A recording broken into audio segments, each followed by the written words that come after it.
Just going to do a quick video showing off the you're in farming the mood for power. lasers and vengeance. It's time to fight the storm. Okay, Ray, we get it.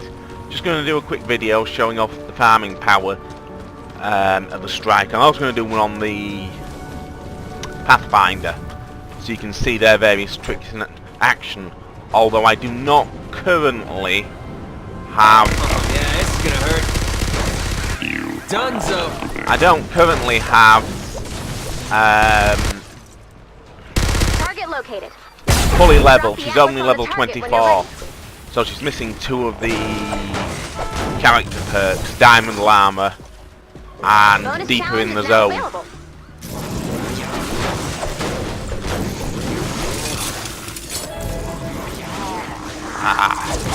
Enemy! I'll also, as I go along, give off some thoughts on some of the best things to farm, but let me shut this lot up because they're making a lot of noise over the top of me.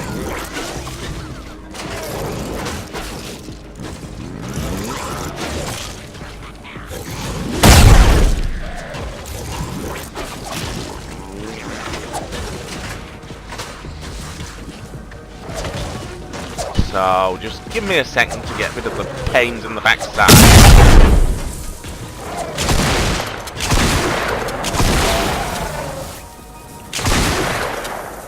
I do apologise, I hope all of this is easy to hear over all the noises they're making.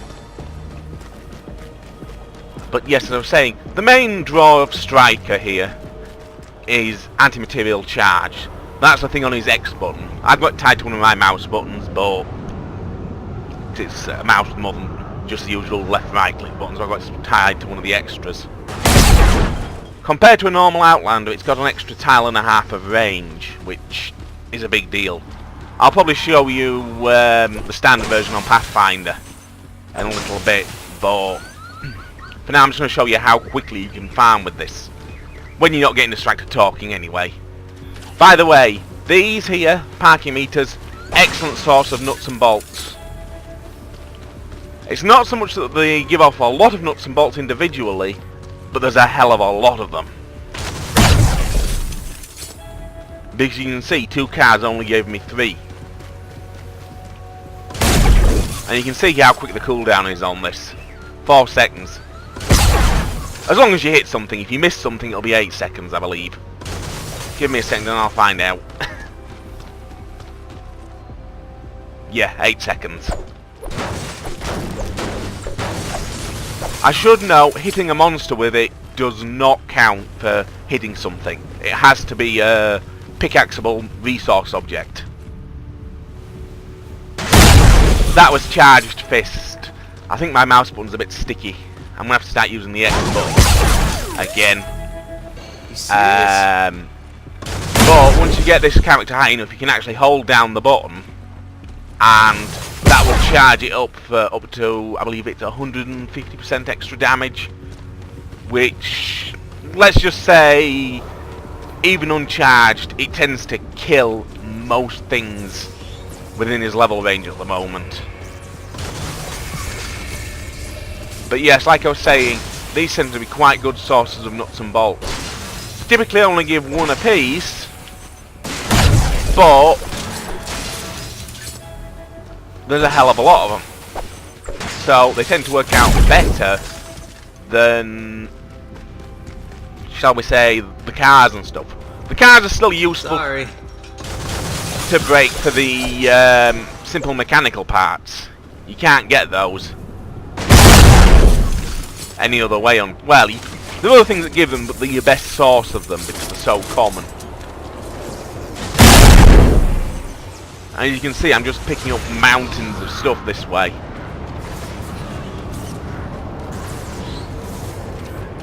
Ah! Take this, storm freaks! Llama fragment. Now this is a standard llama. Nope. Although I don't have access to it yet because she needs another level to get it, the Pathfinder does get access to an improved version of this.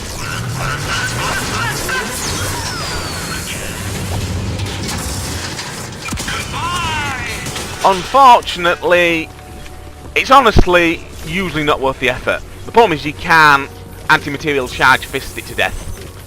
So, it doesn't hand out a heck of a lot of resources, unfortunately, relative to how long it takes to break for Striker. You can get a lot more just using anti-material charge. I don't know what the Diamond Llama is like, but if it matches the description, it should give out a lot more in the way of just non-basic resources. Basic resources are your wood, your stone, your metal. I'm sure Shackle knows that, but I'm not sure how experienced Pock is, since you're apparently suffering from problems with... Yeah, bring in the attack. One step closer to extinction. Ah, see that symbol there? That's important. Unfriendlies.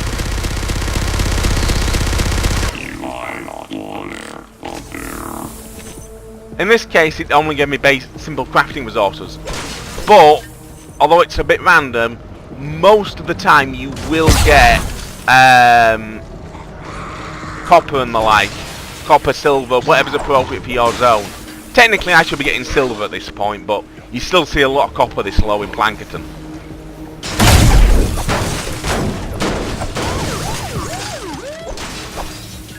Pardon me, I hope that didn't come through, Mike.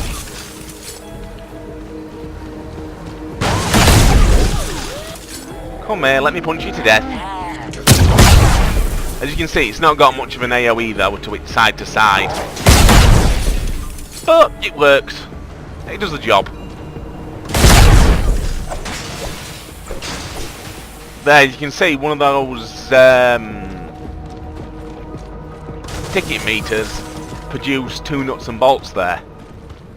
So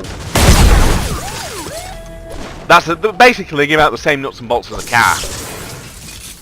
Quite simply put. Most electrical equipment will give out nuts and bolts. And there are definitely... Let's get rid of this bozo. Yes, it really did just one-shot a taker. And Pock, I don't think you'll have run into takers yet, but...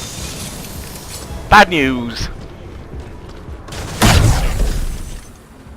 They're probably not the most annoying enemy, but... They're definitely a pain in the backside. And you're dead.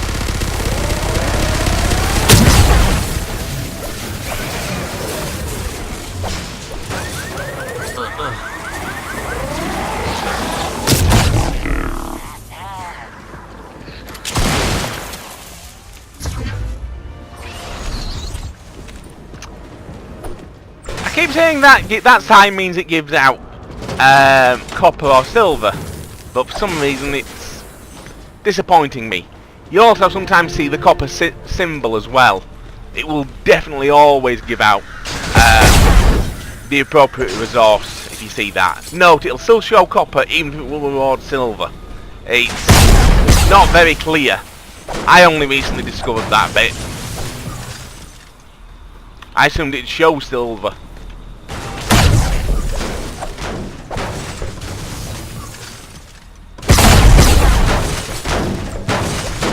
As you can see though, despite stopping to go through a few encampments, we're picking up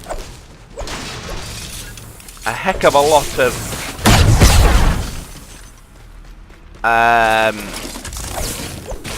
metal at a high rate of knots. And in the process, well, let's just say we're getting a lot of simple mechanical parts and a lot of nuts and bolts. You can do the same thing with trees to get planks and twine, rocks to get mineral and rough ore. Yeah. But nuts and bolts tends to be your biggest limitation. You tend to have a harder time getting a hold of that than anything else. That, by the way, is an ability fragment. Basically, when you drop a teddy bear with that, or a shock tower, it reduces the cooldown and the oh, it will come to me, and the energy cost. Yes, I know I'm crap. I keep forgetting what I was going to say. Whatever.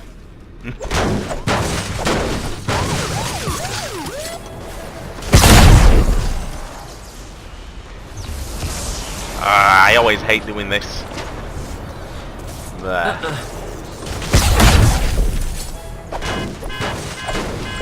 By the way, that funny dash thing you saw me doing, that's the Z key. This. It lets Outlanders move at high speed. Unfortunately, it's honestly not very good. The problem is, unless you're inside a building like this, or you just need to move a very short distance, sort of the amount you move in a single bound, it's much better to just whip out the hoverboard. I don't know if you've got that yet, Pop. Again, not sure exactly how far you've gone. And I was already into Plankerton by the time I got it, so I'm not sure when it first shows. It may show right at the start of the game for all I know.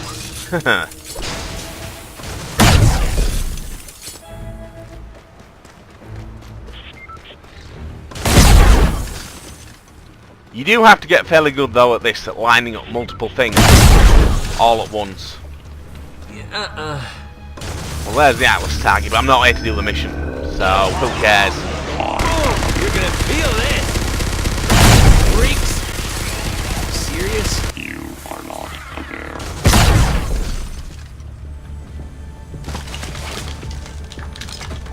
Be warned, some blue there, there was some copper in that chest. That's an example of chest handing out copper. Do be aware though, some blue things like that are in fact what are known as mimics. They're basically the monsters that look like chests until you try and loot them, and then they come alive and try and eat your face off. Yeah, somebody on the dev team's a Dungeons and Dragons fan, I think. I'm kind of short of metal actually right now. I would have used an industrial park map. That's a lot faster because there's a lot more metal around. But there was none I could run as a private instance as such. Just drop him and run. That's another nice advantage of Outlanders. Almost all, in fact I think all of them have either Teddy or Shock Tower. So if you get jumped you can just drop that on the floor. Yeah. And leave that to fight your battles for you while you get on with looting. To be fair, going through lots of cars tends to get you more nuts and bolts and more simple mechanical parts than doing it via a city like this. Because there's a lot of things that hand out metal in large quantities on industrial park maps that they don't hand out nuts, bolts, they just hand out metal basically. Like these lampposts do. You break one of these, all you get is metal. There's a lot more stuff like that on the industrial map, but that does let you get metal a lot faster. It just has the price tag that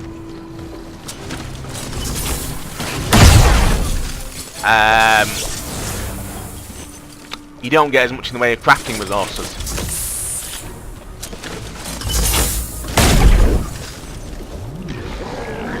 Dropped him again. I'm helping.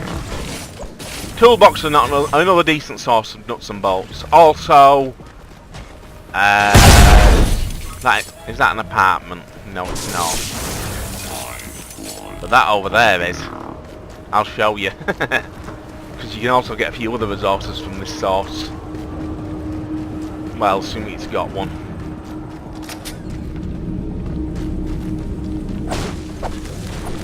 You can probably hear a slight glowing sound. That means there's a chest somewhere nearby. And I'll bet you anything it's up here. Yes. I'm hacking through the wall because you can destroy it with the anti-material charge. There. And I bet you this is a mimic. Yep, mimic. Hey look, husks!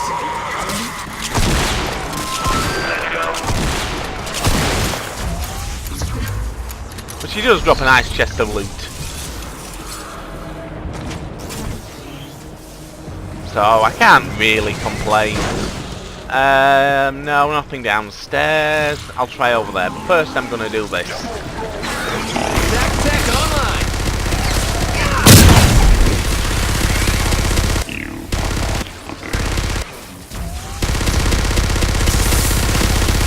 The stockpile grows. Sorry. Nope. And now I'll just head back up here. As you can see, I've nearly got 3,000. So, I'm technically nearly done with my gathering of metal. And I will get back to that in a second. But, I want to show you something if I can find a bathroom. Aha! The toilets will give you bacon. The sinks will give you bacon or ammo. Same for... basically anything you find in the bathroom will give you bacon or ammunition. And they can be broken for a combination of nuts and bolts and mechanical parts. There's something upstairs.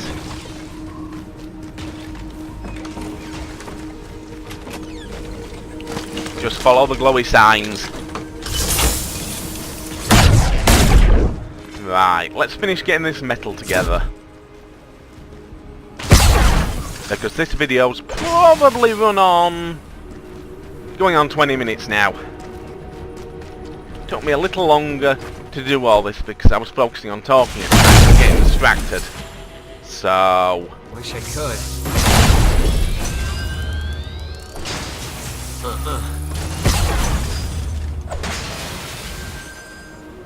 And that's 3,000. Right. And then I just quit out. When I said I couldn't get a private session on an industrial tile set, by the way, what I meant was a private mission where there's not a time limit, like retrieve the data, or where you have encampment missions or survivor missions. You can't just keep farming away, as it were, for as long as you need to, because if you're not just farming for basic resources, there's a hell of a lot more crafting resources on this map you could farm up. Anyway, I'm going to call it quits on the Striker video and I'll move on to the Pathfinder video next.